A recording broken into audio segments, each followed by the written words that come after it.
ഈ പറഞ്ഞത് നല്ല എക്സ്പീരിയൻസ് ഉള്ള ആളുകളുടെ കൂടെയാണ് എത്തിപ്പറ്റിയിരിക്കുന്നത്. പതിനെട്ടാം പടിയൊക്കെ കഴിഞ്ഞിട്ട് സിനിമ കഴിഞ്ഞിട്ട് ഇവരുടെ കൂടെ കൂടുമ്പോൾ ഉള്ളൊരു സന്തോഷം ഭയങ്കരമാണെന്ന് എനിക്ക് മനസ്സിൽ കാണുന്നു. ഏറ്റവും വികൃതം വിട്ടിത്തരം വിളിച്ചു വാരിയിട്ടുണ്ടെന്ന് തോന്നുന്നു ഈ സിനിമയിൽ. അങ്ങനെയല്ല, അനിയൻ എന്ന നിലയിൽ ഞാൻ ഇപ്പൊ തന്നെ ഭയങ്കര ഫാസിനേറ്റഡ് ആയിട്ടിരുന്ന് ഇപ്പൊ ഇന്റർവ്യൂസിലാണെങ്കിൽ പോലും ഞാൻ ഭയങ്കര ഫാസിനേറ്റഡ്. കാര്യം ഇവര് സംസാരിക്കുന്ന രീതിയാണല്ലോ, എനിക്കും അധികമൊന്നും സംസാരിക്കാൻ പറ്റാറില്ല. അപ്പൊ ഇവരൊരു ടോപ്പിക് കിട്ടിക്കഴിഞ്ഞാൽ അവരെ സംസാരിച്ച് പോകുന്നവ ഞാൻ ഇങ്ങനെ ഇരിക്കും കണ്ടോണ്ടിരിക്കും, ഭയങ്കര ഫാസിനേറ്റഡ്. അതുപോലെ തന്നെ അഭിനയിച്ചുകൊണ്ടിരിക്കുമ്പോഴും എൻ്റെ ഏറ്റവും വലിയ ടെൻഷൻ, ഇവരെല്ലാവരും സീനിയർ മോസ്റ്റ് ആക്ടേഴ്സ് ആണ്, ഭയങ്കര എക്സ്പീരിയൻസ്ഡ് ആയിട്ടുള്ള ആക്ടേഴ്സ് ആണ്. അപ്പൊ എൻ്റെ ഒരു പ്രശ്നം കാരണം ഒരു ടേക്ക് പ്രശ്നമാവരുത് എന്നാണ് എൻ്റെ ഏറ്റവും ചിന്തയിൽ പൊക്കോണ്ടിരുന്നത്. കാര്യം ഇവരെല്ലാം ഫസ്റ്റ് ടേക്കിൽ ഓക്കെയാണ്, ഇനി എന്തെങ്കിലും തെറ്റിക്കൊണ്ടേ ഞാൻ ഉണ്ടാകത്തുള്ളൂ. അപ്പൊ അത് എന്റെ മിസ്റ്റേക്ക് കൊണ്ട്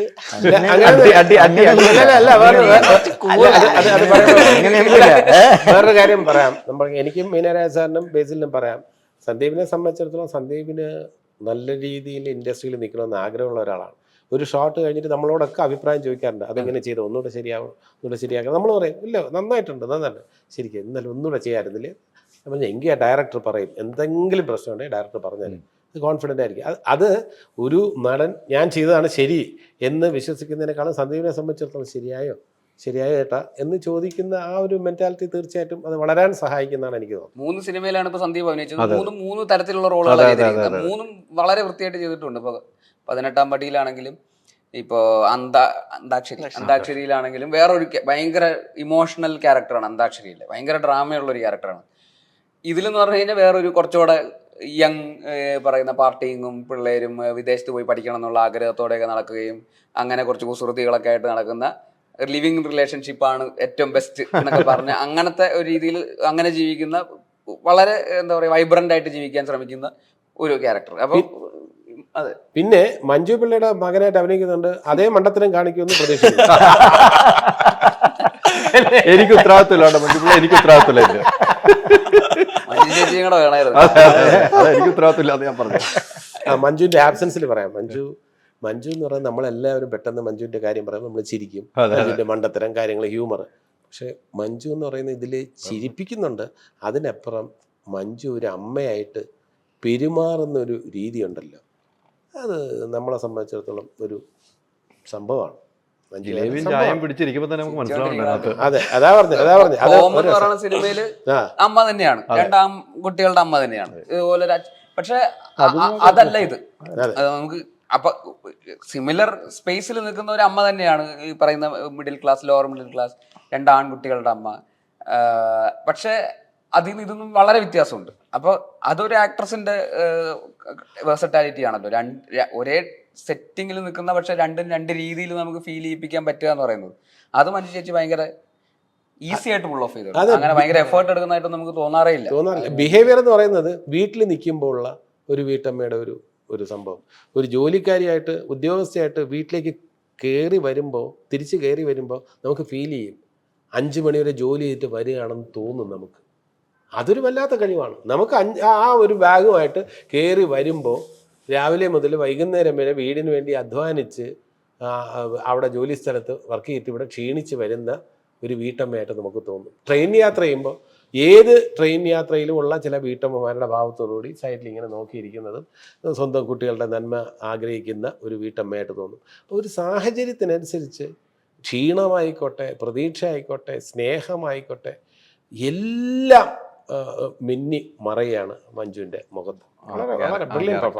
4 ആണുങ്ങൾ തമ്മിലുള്ള പ്രശ്നങ്ങൾ ഇങ്ങനെ ഷോൾഡർ ചെയ്തു പോകുന്ന അമ്മമാരുണ്ടല്ലോ, അല്ലെങ്കിൽ വീട്ടിലെ 4, 3, 2 എത്ര ആണുങ്ങളോ ആയിക്കോട്ടെ, എല്ലാത്തിന്റെ ഇടയിൽ ക്യാപ്റ്റൻ ഓഫ് ദ ഷിപ്പ് എന്ന് പറയുന്നത് എപ്പോഴും അമ്മമാരായിരിക്കുമല്ലോ. ഇതൊന്നും എല്ലാം കൂടി ഒന്ന് ഒരുമിച്ച് കൊണ്ടുപോകണം, അങ്ങോട്ടും ഇങ്ങോട്ടും അടി പ്രശ്നം ബഹളം. പക്ഷെ എപ്പോഴും അമ്മമാരാണിത് എന്താ പറയുക, ഒരു അണ്ടർ റേറ്റഡ് ക്യാപ്റ്റന്മാരാണ് അവർ. പറയുന്ന എവിഡന്റ്ലി ബാക്കിയുള്ളവർക്കാണെങ്കിലും അമ്മമാരാണ് ആക്ച്വലി ഇതെല്ലാം പിടിച്ച് കോർത്ത് കൊണ്ടുപോകുന്നത്. അത് അച്ഛനാണെങ്കിലും അമ്മകനാണെങ്കിലും പ്രശ്നം ഉണ്ടാകുമ്പോഴൊക്കെ അമ്മ പോയിട്ട് അച്ഛൻ്റെ അടുത്ത് പറയും, അവൻ അങ്ങനെ പറയുന്നു. മകൻ്റെ അടുത്ത് പോയിട്ട് പറയും, അച്ഛനും അന്നേരത്തെ ദേഷ്യത്തിന് പറഞ്ഞല്ലടാ എന്നൊക്കെ പറയുന്ന അമ്മമാരുണ്ടല്ലോ. പക്ഷെ എന്നാൽ അത് അങ്ങനത്തെ ഒരു ഭയങ്കര ടിപ്പിക്കൽ അമ്മയോ അല്ല. നമ്മളൊരു നന്മ അയ്യോ ഭയങ്കര അങ്ങനത്തെ ഒരു അമ്മയോ അല്ല. ഈ പറയുന്ന തഗ്ഗാണ് അമ്മയുടെ. ഈ പറയണ അച്ഛൻ്റെ അടുത്താണ്, എന്നാൽ പിന്നെ നിങ്ങൾ പോയി ഇപ്പോൾ ഹെലികോപ്റ്റർ വരും നിങ്ങൾ എടുത്തുകൊണ്ട് പോയി പണി നോക്കുമ്പോൾ എന്നൊക്കെ തന്നെയാണ് പറയുന്നത്. പക്ഷെ ഈ എന്താ പറയുക, ഇതിൻ്റെയൊക്കെ അടിയിൽ ഒരു ലെയർ ആയിട്ട് ഈ പറയുന്ന ഇതെല്ലാം ഉണ്ട്, ഉള്ളിലെല്ലാം ഉണ്ട്. പക്ഷെ പ്രത്യക്ഷത്തിൽ അങ്ങനെ ഭയങ്കര എന്താ പറയാ ഒരു ഷുഗർ കോട്ടഡ് അമ്മയോ അല്ല താനും പറയുന്ന ഒരു. ഇനി ഒരു കാര്യം കൂടെ സസ്പെൻസ് പൊളിക്കാം. ഈ സിനിമയിൽ വേറെ ഒരു ഇന്റർവ്യൂവിലും പറഞ്ഞിട്ടില്ല, ഈ പടത്തിലെ ഏറ്റവും ചിരി ഉണർത്തുന്ന സീനുകളുടെ എല്ലാം കാരണക്കാര് എന്ന് പറയുന്നത് നമ്മളെല്ലാവരുമാണ്. ഇദ്ദേഹത്തിൻ്റെ വലിയ മണ്ടത്തരം ഈ കഥയിൽ വലിയ കോൺട്രിബ്യൂഷൻ നടത്തുന്നുണ്ട്. എൻ്റെ വലിയ മണ്ടത്തരങ്ങൾ ഇത് ചിരി ഒരുക്കുന്നുണ്ട്. ബേസിലിൻ്റെ ക്യാരക്ടറിൻ്റെ മണ്ടത്തരം ഒരുപാട് ചിരിക്കുള്ള വക ഒരുക്കുന്നുണ്ട്. വലിയൊരു മണ്ടത്തരം കാണിക്കുന്നുണ്ട്. ആ സസ്പെൻസാണ്. ആ മണ്ടത്തരം കാരണമാണ് നമ്മൾ എല്ലാവരും ഇത് അനുഭവിക്കേണ്ടി വരുന്നത്. എല്ലാരും കയ്യിലിരിപ്പ് ഈ മസിലൊക്കെ പിടിച്ചിരിക്കുന്നു നിൽക്കുന്നു എന്നൊക്കെ ഉള്ളൂ. ഭയങ്കര ബുദ്ധിമാന്മാരെ പോലെയാണ് നിൽക്കുന്നത്. പക്ഷെ എല്ലാരും വിചാരിക്കുന്നത് അവരവര് ഭയങ്കര മിടുക്കന്മാരാണ്. പക്ഷെ നല്ല മണ്ടന്മാർ. ആ മണ്ടത്തരമാണ് നമ്മൾ തിയേറ്ററിൽ കൂട്ടച്ചിരിയാക്കേണ്ടത്. മണ്ടത്തരം എന്ന് പറയുന്നത് അങ്ങനത്തെ ഉള്ള ഒരു മണ്ടത്തരം, ഒരു ബാലിശമായിട്ടുള്ള ചില നിലപാടുകളുണ്ടല്ലോ, അത് മണ്ടത്തരത്തിനപ്പുറം ബാലിശം. അതിൽ ഉള്ള മണ്ടത്തരം ഇത് എന്താണ് ഇയാള് എന്ന് തോന്നുന്ന രീതിയിൽ ഓരോരുത്തരും എല്ലാവരുടെ ഈഗോ ആണ് അവരെ മണ്ടന്മാർ. യെസ്, അതാണ് കറക്റ്റ്. ഈഗോ ആണ് മണ്ടന്മാർ. എല്ലാവരും അവനവൻ ശരിയാണെന്ന് ഉറപ്പിച്ച് നിൽക്കുകയാണ്. ആരാ ശരിയാന്നുള്ളതാണ് നമുക്ക് കണ്ടിട്ടുണ്ട് തിയേറ്ററിൽ പോയിട്ട്. ആരും ശരിയല്ല. ശരിയല്ല. ശരി. ആ തെറ്റുകള് തമ്മിൽ ഒരുമിച്ച് കൊണ്ടുപോകാന്നുള്ളതാണ് ശരി.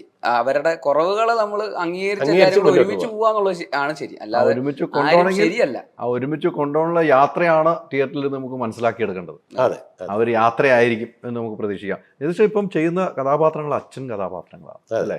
ഇപ്പൊ എല്ലാത്തിനും അങ്ങനെയാണ് വിളിക്കുന്നത്. അല്ല, ആണ്. അതിൽ സന്തോഷമുണ്ട്. അച്ഛൻ എന്നല്ല, എൽഡർലി ക്യാരക്ടേഴ്സ് അതിലോട്ട് ഞാൻ ആയി കഴിഞ്ഞു. ഇനിയൊരു തിരിച്ചുപോക്കില്ല. ഇനി മായൻകുട്ടി ആവാൻ പറ്റില്ല. ഇനി മായൻകുട്ടിയുടെ അച്ഛൻ, അപ്പുക്കുട്ടൻ്റെ അച്ഛൻ, ഹൃദയഭാനുവിൻ്റെ അച്ഛൻ, പിന്നെ കാക്കക്കോയിലിൻ്റെ ആ ക്യാരക്ടർ ടൂട്ടിയുടെ അച്ഛൻ, അതൊക്കെ ഇനി ആലോചിക്കാം. ഇനി അച്ഛൻ സീസണാണ്. ഇല്ലെങ്കിൽ അവരുടെ മൂത്ത അമ്മാവൻ എന്നൊക്കെ പറഞ്ഞാൽ ആ സീസൺ അക്സെപ്റ്റ് ചെയ്ത് കഴിഞ്ഞു. ടൂട്ടിയുടെ അച്ഛൻ എങ്ങനെയായിരിക്കും? ടൂട്ടിയുടെ അച്ഛൻ ചിലപ്പോ വിക്ക് കാണുമോ? അക്കോറിയത്തില്. അതെ, ആക്കോൽ അവിടെ ഉണ്ടല്ലോ മോനെ.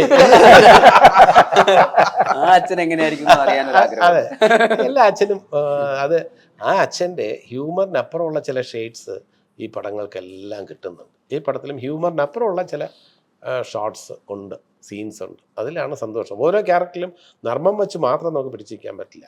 ചില ടച്ചസ്, സെന്റിമെന്റ്സ് എന്ന വാക്കോ ഇമോഷൻസ് എന്ന വാക്കോ ഞാൻ ഉപയോഗിക്കുന്നില്ല.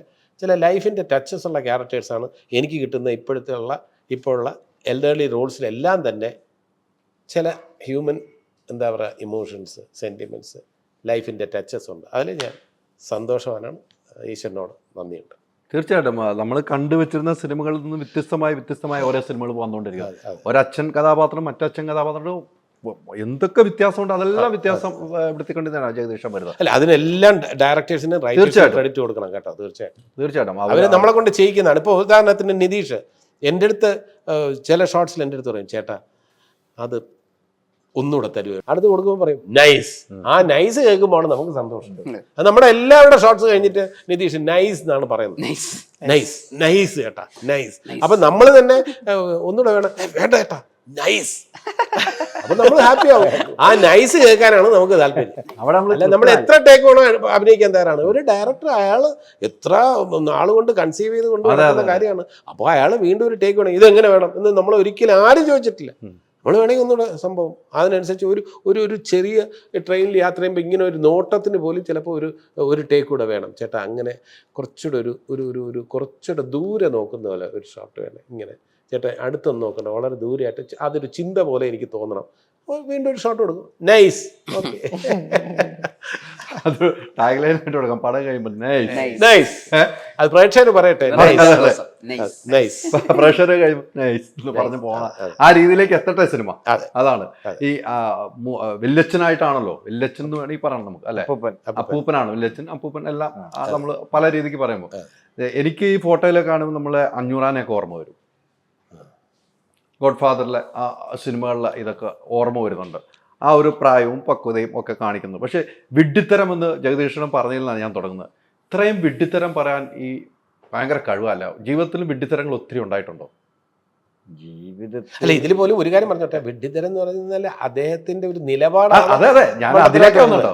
ഞാൻ വേറെ രീതിക്കല്ല, ഈ സിനിമയിലെ ക്യാരക്ടറിന്റെ കാര്യം അല്ല, ഒരു ഭയങ്കര മണ്ടത്തരമല്ല അദ്ദേഹത്തിന്റെ സിനിമയിലെ ക്യാരക്ടറാണ് ഞാൻ പറഞ്ഞത്. സിനിമയിലെ ക്യാരക്ടർ തന്നെ ചില നിലപാടുകൾ ചില സമയത്ത് എടുക്കുന്ന സമീപനങ്ങളാണ് മണ്ടത്തരമായി വരുന്നത്. അത് എല്ലാവർക്കും വരുന്നുണ്ട്. അതെ, ഉണ്ട്. എല്ലാവർക്കും വരുന്നുണ്ട്. ഇതിപ്പോ ഇത് ഒരു എന്താ പാരമ്പര്യം പോലെ എല്ലാവർക്കും കിട്ടിയേക്കാം. കുടുംബ അതെ പാരമ്പര്യമായിട്ട് അതെ അതെ അതെ അതെ. എന്തായാലും വരുമല്ലോ. ആർദ്ദന്മാരുടെ പാരമ്പര്യമായിട്ടും കൂടെ പിടിച്ചു കൊടുത്തേക്കണാണ്. ചെയ്തു വെച്ചിരിക്കുന്ന നാടകത്തിൽ എന്നും മനസ്സിൽ തട്ടി നിൽക്കുന്ന ഒരു നാടകത്തിന്റെ ഡയലോഗ് പറയാൻ പറഞ്ഞാൽ ഏതായിരിക്കും പറയാൻ പറ്റുക? ഞാൻ PM ആന്റണിയുടെ കൂടെ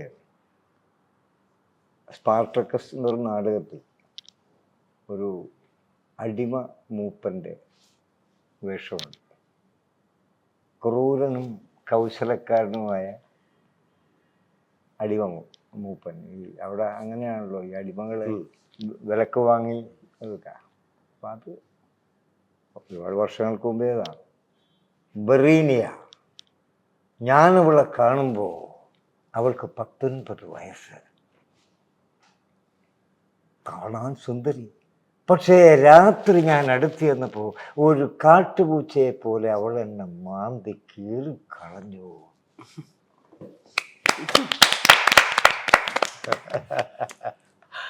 അതൊക്കെ ഓർത്തിരിക്കുക അല്ലേ അല്ലേ ചേട്ടാ? നമ്മള് പല ആളുകളും സിനിമയുടെ ഡയലോഗ് മറന്നു പോകും. ജഗദീഷ് ചേട്ടൻ ഇപ്പൊ ഏത് സിനിമയുടെ ഡയലോഗ് വെച്ചാലും പറയുന്ന കുറെ അറിയാം. ഇതില് വേറെ കാര്യമുണ്ട്. ഇതില് അപ്പൂപ്പന്റെ ചില ഡയലോഗ്സ് ആൾക്കാർ ഏറ്റു പറയും.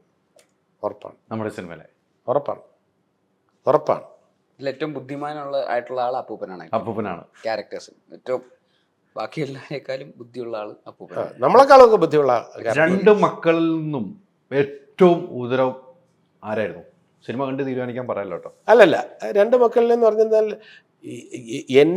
എൻ്റെ നിലപാട് പറഞ്ഞാൽ അത് ഈ പടത്തിന്റെ കുറച്ച് സസ്പെൻസ് പോകും. അപ്പൊ പറയരുത്. അല്ല, ഞാനത് പറയുന്നില്ല. ഈ രണ്ട് മക്കൾ എന്ന് പറഞ്ഞാൽ ഇവരുടെ പ്രത്യേകതകൾ എന്തെന്ന് ഞാൻ പറഞ്ഞു. അയാൾ വളരെ പ്രാക്ടിക്കലാണ്. ബേസിലിന്റെ ക്യാരക്ടർ വളരെ പ്രാക്ടിക്കലാണ്. പ്രാക്ടിക്കലായിട്ട് ജീവിതത്തിൽ മുന്നോട്ട് പോകുന്നതിന് വരുമാനം വേണമെന്നും സ്വന്തമായിട്ടൊരു ജീവിതം വേണമെന്നും പിന്നെ അധ്വാനിച്ചാലേ ജീവിക്കാൻ പറ്റുള്ളൂ, എന്തെങ്കിലുമൊക്കെ കാര്യങ്ങൾ ചെയ്താൽ നമുക്ക് മുന്നോട്ട് കൊണ്ടുപോകാൻ കഴിയൂ എന്ന് വിചാരിക്കുന്ന ആളാണ്. മറ്റു രണ്ടാമത്തെ മകൻ അത്രയും റെസ്പോൺസിബിലിറ്റി എടുക്കുന്നില്ല. ഇയാളുടെ ഭയങ്കര ഇമോഷണലാണ്. ഒരു വികാരത്തിന് അടിമയാണ് അയാൾ. കാരണം വെച്ചാൽ ഒരു ദേഷ്യം വന്നാൽ വേറൊരാളെ അടിക്കാൻ തോന്നുക. അത് ആ അടി കൊണ്ട് പിന്നീട് ഉണ്ടാകുന്ന കാര്യങ്ങളെക്കുറിച്ചൊന്നും ഈ രണ്ടാമത്തെ മകൻ ചിന്തിക്കില്ല. അപ്പോൾ അങ്ങനെയുള്ള ഒരു എടുത്തുചാട്ടക്കാരനാണ് എൻ്റെ രണ്ടാമത്തെ മകൻ. മൂത്ത മകൻ കുറച്ചുകൂടെ പക്വതയുള്ളവനാണ് അല്ലേ? മറ്റവൻ കുറച്ചുകൂടെ ഒരു പിന്നെ ഇതൊരു കല്യാണപ്രായം എത്തി നിൽക്കുന്ന മകൻ. അപ്പം മറ്റവൻ കല്യാണപ്രായം അവൻ ഇനി ഒരു 5 വർഷം ഉണ്ട് എന്നുള്ള രീതിയിൽ അയാളുടെ കുറച്ചുകൂടെ യൂത്ത്ഫുൾ ചിന്തകളുമായിട്ട് നടക്കും. ചിന്താഗതിയായിട്ടുള്ള യാത്രയാണ് ഈ രണ്ടുപേരും. അടിക്കാൻ ഭയങ്കര ധൈര്യം, അടിച്ചു കഴിഞ്ഞാൽ ഭയങ്കര ഭയം. കൊറേ എനിക്ക് ഇതിനകത്ത് കുറെ ക്യാപ്ഷൻ കിട്ടുന്നുണ്ട് കേട്ടോ. എല്ലാവരും കുറെ സംഭവങ്ങൾ എനിക്ക് കിട്ടുന്നുണ്ട്. ഈ ജഗദീഷ് ചേട്ടനായിട്ടുള്ള ഒരു ലൊക്കേഷന്റെ അനുഭവത്തിൽ രസകരമായ ഒരു ഓർമ്മ എന്തായിരിക്കും? കുറെ രസകരമായിട്ടുള്ള ഓർമ്മകളുണ്ട്. ഇപ്പൊ എനിക്ക് ഫസ്റ്റ് ഓഫ് ഓൾ ആദ്യ ദിവസം സെറ്റിൽ ചെല്ലുമ്പോൾ അന്നാണ് ഞാൻ ആദ്യമായിട്ട് ജഗദീഷ് ചേട്ടനെ കാണുന്നത്. ഞാൻ ഈ പറയുന്ന ഈ ജഗദീഷ് ചേട്ടന്റെ സിനിമകൾ ചെറുപ്പം മുതലേ കാണുന്നു. ഇപ്പൊ ഗോഡ് ഫാദർ ആണെങ്കിലും കാക്കക്കുയിലാണെങ്കിലും എല്ലാ ഇപ്പൊ എനിക്ക് കരിയർ നഗറൊക്കെ നമ്മൾ കണ്ട് വളർന്നിട്ട് ഇങ്ങനെ ഒരാള് നമ്മൾ ഒരുമിച്ച് അഭിനയിക്കുന്നു എന്ന് പറയുന്നതിന്റെ ഒരു എക്സൈറ്റ്മെന്റ് ഉണ്ട്. ആ ഒരു ഫാൻ ബോയ് മൊമെന്റ് ഉണ്ടായിരുന്നു എനിക്ക്. അപ്പൊ ആദ്യത്തെ ദിവസം ലൊക്കേഷനിൽ ചെല്ലുമ്പോൾ അങ്ങനെ. പക്ഷെ ജഗദീഷ് ചേട്ടൻ ഭയങ്കര, എനിക്ക് അറിയില്ലാത്തൊരു ജഗദീഷ് ചേട്ടനെയും കൂടെ നമുക്ക് വർക്ക് ചെയ്യുമ്പോഴാണല്ലോ കുറെ കൂടെ നമുക്ക് ഈ പറയുന്ന ഭയങ്കര അപ്ഡേറ്റഡ് ആയിട്ടുള്ള പുതിയ എല്ലാത്തിനെ കുറിച്ചും എല്ലാം അറിയാം. ഈ പ്രത്യേകിച്ച് സിനിമയെ കുറിച്ച് ജഗദീഷ് ചേട്ടൻ ഒരു അണ്ടർ റേറ്റഡ് സിനിഫൈലാണ്. അതായത് ഇത്രയും സിനിമകൾ കണ്ടിട്ടുള്ള, ഇത്രയും സിനിമകളെ കുറിച്ച് അറിവുള്ള ഒരാളെ ഞാൻ അധികം കണ്ടിട്ടില്ല. അതായത് ഏത് സിനിമയും, ഇന്ത്യൻ സിനിമ പ്രത്യേകിച്ച് ഈ പറയുന്ന ഹിന്ദി സിനിമയാണ് എസ്പെഷ്യലി. ഹിന്ദി സിനിമയിൽ ഏത് പഴയ പാട്ട് ചോദിച്ചാലും, അല്ലെങ്കിൽ പുതിയ പാട്ട്, പഴയ പാട്ട്, പുതിയ ആക്ടേഴ്സ്, പഴയ ഡയറക്ടേഴ്സ്, മ്യൂസിക് ഡയറക്ടർ, ഇവരെ ഏത് 60s മുതൽ 70s മുതൽ 80s മുതൽ എന്ത് ഹിസ്റ്ററി എടുത്ത് ചോദിച്ചാലും ജഗദീഷ് ചേട്ടൻ പറയും. അത് ഇപ്പോഴും അത് അപ്ഡേറ്റഡ് ആണ്. ഇപ്പോഴത്തെ ഏറ്റവും പുതിയൊരു ഡയറക്ടർ അയാൾ അടുത്ത ചെയ്യാൻ പോകുന്ന ആരെ വെച്ചിട്ടാണ് ഹിന്ദി സിനിമ ഞാൻ പോലും അറിയാത്ത ആൾക്കാരൊക്കെ എൻ്റെ അടുത്ത് ഇങ്ങോട്ട് പറഞ്ഞു തരാറുണ്ട്. ഞാൻ അങ്ങോട്ട് ചോദിച്ചിട്ടുണ്ട് ജഗദീഷ് ചേട്ടൻ പോയി ഏതൊക്കെ കൊള്ളാവുന്ന കുറച്ച് പടങ്ങൾ പറഞ്ഞത്. അതൊക്കെ എല്ലാം വളരെ അപ്ഡേറ്റഡ് ആയിട്ടിരിക്കുന്ന ഒരാളാണ്. അപ്പോൾ അങ്ങനത്തെ ഒരു എല്ലാ സിനിമയും ഫസ്റ്റ് ഷോ തിയേറ്ററിൽ പോയി കാണുന്ന ഒരാളും കൂടെയാണ്. തിരുവനന്തപുരത്ത് കലാഭവൻ തിയേറ്ററിൽ കൈരളി ശ്രീയിലൊക്കെ പോയിരുന്നു സിനിമ കാണുകയും ചെയ്യും. സിനിമ ഇറങ്ങുമ്പോൾ തന്നെ അപ്പം തന്നെ അഭിപ്രായങ്ങൾ അവിടെ നിന്ന് കാര്യങ്ങളൊക്കെ വിളിച്ചു പറയും. ഏത് സിനിമയാണെങ്കിൽ അഭിനയിച്ചതോ അല്ലാത്തയോ സിനിമകളെ കുറിച്ചൊക്കെ അഭിപ്രായങ്ങളൊക്കെ ദൂതന്മാരുണ്ട് എല്ലായിടത്തും. എന്താ ആ സിനിമ, എന്താ എല്ലാ സിനിമയെ കുറിച്ചും അറിയാം, എല്ലാ സിനിമയും വർക്കായോ ഇല്ലയോ, എന്തൊക്കെയാണ് അത്, ആ ഓഡിയൻസ് ഹിറ്റായോ ഫ്ലോ, എല്ലാത്തിനെ കുറിച്ചും വെരി അപ്ഡേറ്റഡ് ആയിട്ടുള്ള ഒരു ജഗദീഷ് ചേട്ടനും കൂടെ ഉണ്ട്. എപ്പോഴും മൊബൈലിൽ ഇങ്ങനെ യൂട്യൂബിൽ വാർത്ത കേട്ടോണ്ടിരിക്കും. ഇപ്പോൾ റൂമിലാണെങ്കിൽ റൂമിൽ നിന്ന് വാർത്ത കേൾക്കുന്ന സൗണ്ട് നമുക്ക് കേൾക്കാം യൂട്യൂബിൽ. ഈ പറയുന്ന മൊബൈൽ ഇങ്ങനെ അടുത്ത് വെച്ചിട്ട് വലിയ അക്ഷരങ്ങളാണ്, കണ്ണട വെക്കൂല.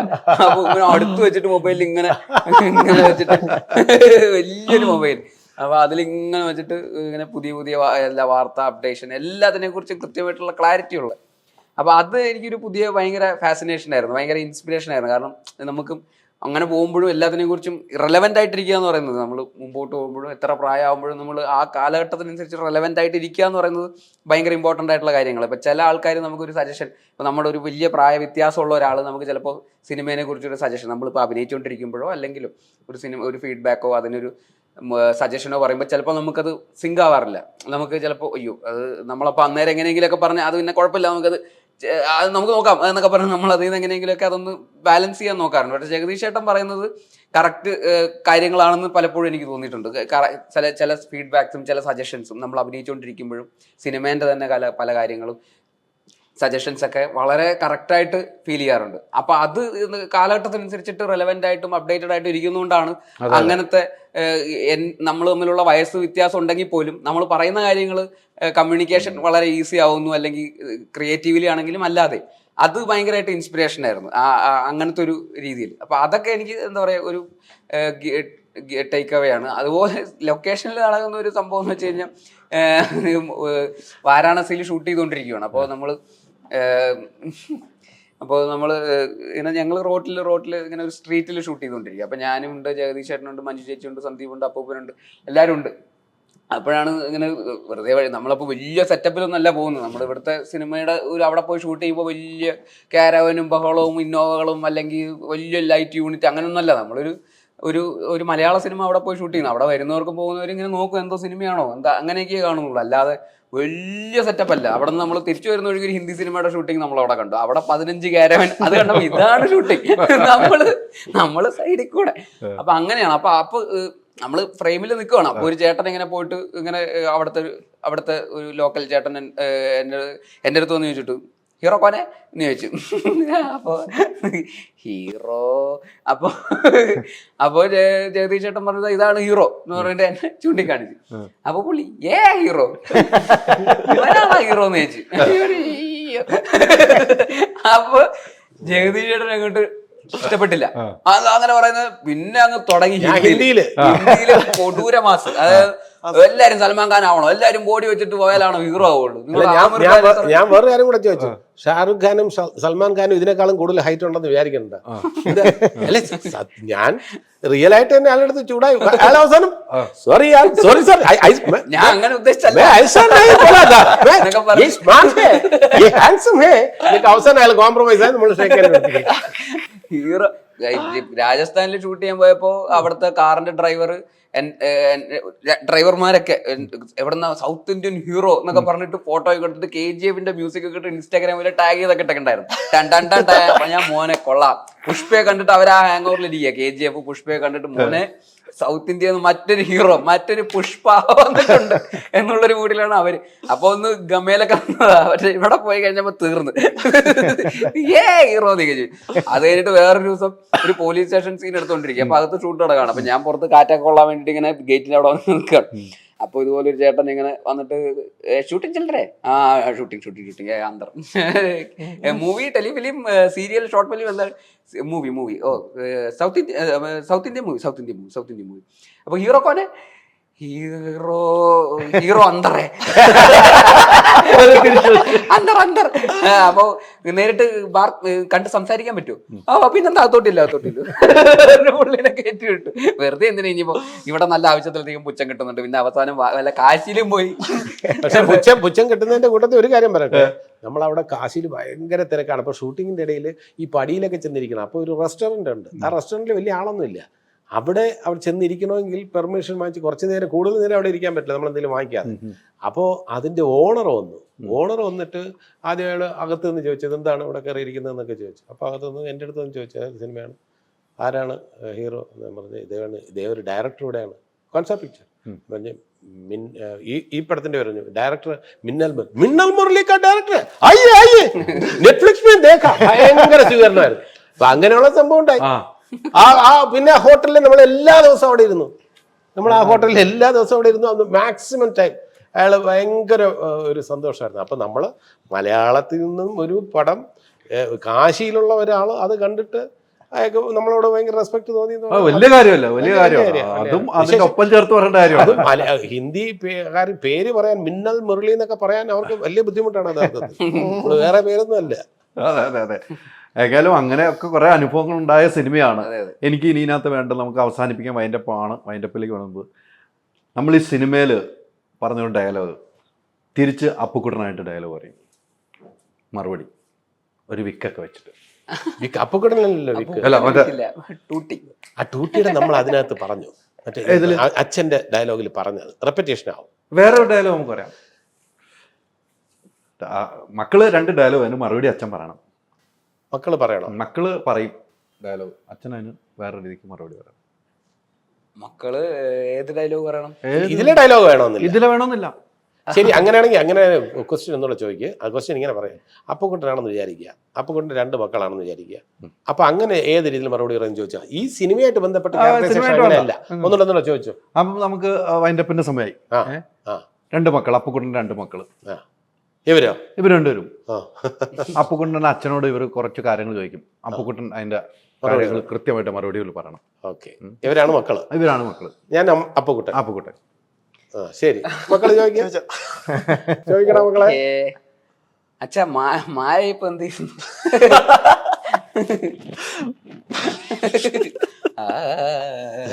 ഓർമ്മകളോടി കളിക്കും. മര്യാദക്ക് ജീവിച്ചു പോട്ടെ. ഇല്ല, വേറെ മറ്റേ നമ്മുടെ LIC ഏജന്റ് മായയുടെ കാര്യമാണ് ചോദിച്ചത്. മായ ജീവിതം ഒരു മായയാണ്. ഗോവിന്ദൻ മാമൻ അങ്കിളൊക്കെ എന്ത് പറയണ? ഗോവിന്ദൻ കുട്ടിക്കൊന്നും ബുദ്ധിയില്ലടാ. നിന്റെ അച്ഛന് ബുദ്ധിയുള്ളതുകൊണ്ട് ഈ പ്രശ്നം എത്തി. ഗോവിന്ദൻ കുട്ടിക്കും മഹാദേവനൊന്നും ബുദ്ധിയില്ല. തോമസ് കുട്ടിക്കൊന്നും. അവരൊക്കെ എന്റെ ബുദ്ധി ഉണ്ടായിരുന്നെങ്കിൽ എവിടെ ചെന്ന് നിൽക്കണ്ടാവും. നമുക്ക് ഇങ്ങനത്തെ കുറെ സാധനങ്ങൾ കേൾക്കുമ്പോഴേ നമ്മൾ വീണ്ടും വീണ്ടും കുറെ ഓർമ്മയിലേക്ക് പോലെ ഇങ്ങനത്തെ സിനിമകൾ നമ്മൾ കണ്ട ഇപ്പൊ ഒന്നും വരുന്നില്ല എന്നുള്ള സങ്കടം കൂടെ ഉണ്ടോ എനിക്കൊക്കെ. നമുക്ക് മനസ്സ് തീർന്ന് ചിരിക്കാൻ ഇപ്പൊ കുറെ നാളുകൾ കൂടി കുറെ സിനിമകൾ, വയസ്സിലെ സിനിമയൊക്കെ നമ്മൾ മനസ്സ് തീർന്ന് ചിരിച്ച സിനിമകളാണ് കേട്ടോ. അതൊക്കെ ഒരു എത്രയോ ആളുകൾ ഏറ്റെടുത്ത സിനിമകളാണ്. ഫാലിമി കണ്ട് ചിരിക്കാൻ പറ്റട്ടെ. അതെ അതെ അതെ, അതിലേക്കാ വന്നത്. ഈ സിനിമ കൊണ്ട് നമുക്ക് ചിരിക്കാൻ പറ്റട്ടെ. തീർച്ചയായിട്ടും അത് ചിരി ഉണർത്തണം തിയേറ്ററിൽ നിന്ന് നമുക്ക് പ്രതീക്ഷിക്കാം. എന്തായാലും ജഗദീശ്വരനൊക്കെ അടുത്തൊരു ഡയറക്ടർ സിനിമയിലേക്ക് കൊണ്ടുവരുമോ? പിന്നെന്താ, ഞാനോ എനിക്ക് പറയാനല്ലേ പറ്റുള്ളൂ. ഓർമ്മ അത് ഡയറക്റ്റ് ചെയ്യാൻ സമയം എടുക്കും. കുറെ അസൈൻമെന്റ്സ് ഉണ്ട് ഹീറോ ആയിട്ട്.